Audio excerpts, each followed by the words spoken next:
Et puis ça veut dire aussi, quand on dit transposer les propriétés des espaces publics, c'est aussi rapporter toutes les propriétés de contrôle aussi. Hein. C'est-à-dire qu'on admet que le contrôle dans ces espaces doit être le même que celui du contrôle de l'espace public. Hein. Donc ça veut dire qu'il ne peut pas y avoir forcément des règles un peu à part entière qui vont être liées plutôt à une collectivité.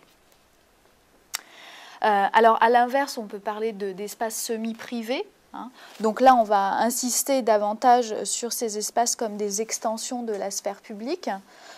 Donc là, on sait que les architectes cherchent à lutter contre, enfin en tout cas à trouver des solutions pour faire aimer l'immeuble collectif à des Français qui majoritairement sont plutôt portés par la maison individuelle. Donc ces espaces sont effectivement considérés comme, enfin on va rechercher dans ces espaces la recherche plutôt d'une plus-value. Donc de donner des espaces en plus au logement pour justement le faire aimer, enfin le rapprocher, on va dire, de la maison individuelle. Hein. Mais tout en considérant quand même ces espaces comme collectifs, mais justement diversifier ces espaces en termes de services, enfin bon, pour qu'il y ait un intérêt finalement à vivre en collectif et que ça ne soit pas simplement une punition. Enfin, donc justement, on peut parler d'espace collectif. Donc là, c'est faire référence à la communauté habitante que l'on considère non plus comme une somme d'individus, mais comme justement un collectif, une entité à part entière. Et donc ces espaces, là c'est dans toute ce qu'on a pu trouver aussi, cette terminologie a beaucoup été employée par la politique de la ville, qui donc avec toujours comme préoccupation de restaurer le lien social, hein, et donc une préoccupation, une focalisation, on va dire, sur ces espaces hein, qui peuvent être justement l'endroit où peut se reconstruire le lien social et soutenir la vie sociale. Et enfin, aujourd'hui, donc on parle beaucoup plus d'espaces partagés. Donc c'est le terme qui est beaucoup plus en vogue. Donc là, on met l'accent davantage sur des valeurs d'entraide, on va dire, de solidarité, avec une certaine injonction à partager justement ces valeurs. C'est ça qui est intéressant, c'est que moi, je me suis pas mal... justement de voir parmi les acteurs, pour moi c'était très significatif de voir, selon leur position dans le projet, de voir à chaque fois quels étaient les termes qu'ils employaient et de comprendre finalement ce qu'ils mettaient derrière. Et donc voilà à peu près les catégories qu'on peut retrouver et encore aujourd'hui on peut les voir différemment employées, mais c'est intéressant à chaque fois de se poser la question justement de ce qu'ils veulent dire par rapport au logement et puis par rapport à la redéfinition d'un projet de ville surtout. Alors moi j'ai choisi dans mon titre de parler par contre d'espace intermédiaire, donc je vais vous expliquer pourquoi. C'est vrai que cette notion d'espace intermédiaire elle émerge dans les années 1970 et elle marque un regain d'intérêt de la part des architectes pour justement qualifier ces espaces qui articulent la sphère domestique à la sphère publique. Et donc la réflexion sur un statut d'espace intermédiaire va naître de la mise en évidence justement d'une zone entre deux qui donne sens, donc là je cite une définition de Philippe Bonin, qui donne sens et qualité à l'espace du logement. Donc on est dans la période post-grands ensembles et la démarche vise justement à retrouver les propriétés d'une catégorie d'espace apparue négligée dans les ensembles fonctionnalistes, voire même évacuée.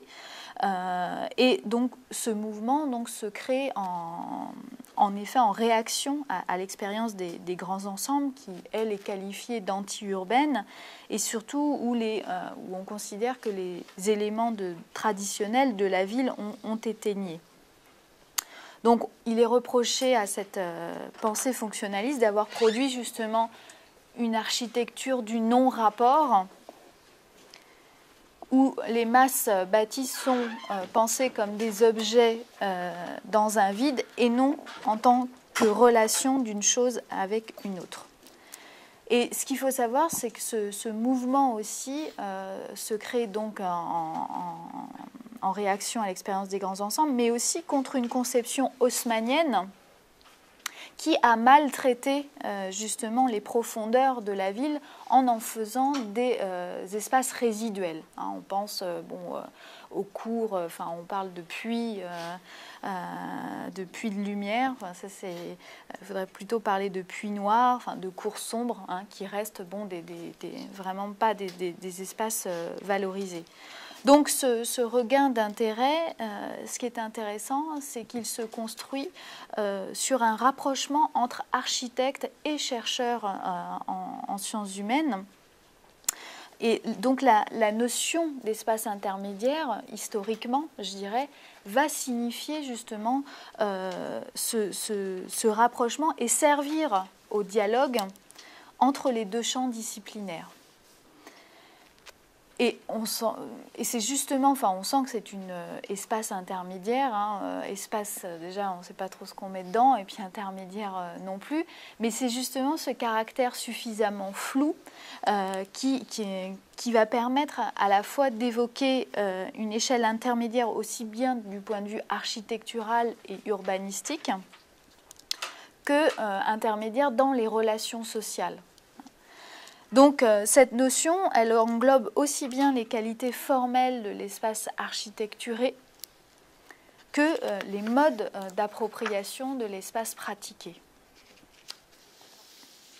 Et c'est ça qui m'intéresse vraiment, c'est qu'elle sous-entend la conjugaison d'une lecture à la fois architecturale et sociologique.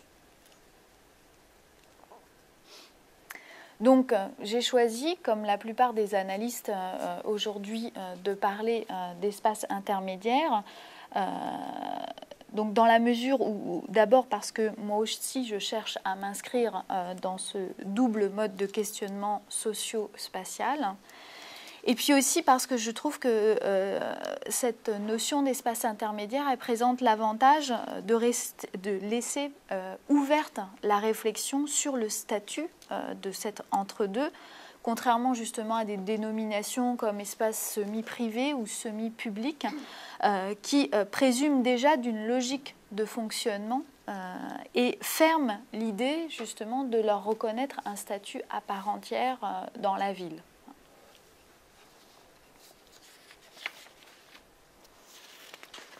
Donc voilà ce que je voulais préciser d'abord d'un point de vue terminologique. Donc maintenant je vais aborder mon cas de figure. Je ne sais pas combien j'ai pris de temps. Alors, le problème c'est qu'il va falloir que je ne vais pas tout casser.